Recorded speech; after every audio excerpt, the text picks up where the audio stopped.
What is up? Welcome to this video. What is this struct module inside of Python?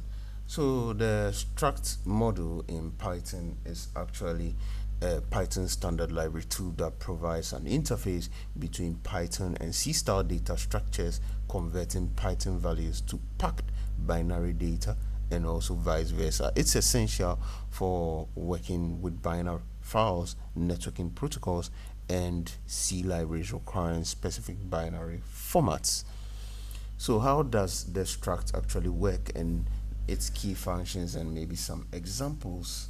So the core functions is the pack functions, where it converts Python values to bytes using a format string, and it also has an unpack function that extracts Python values from bytes, and then also calc size function that returns size in bytes for a given format. So for the format characters, format strings use characters like I, which is integer, F for float, and C for char, and etc. to specify data types and structure.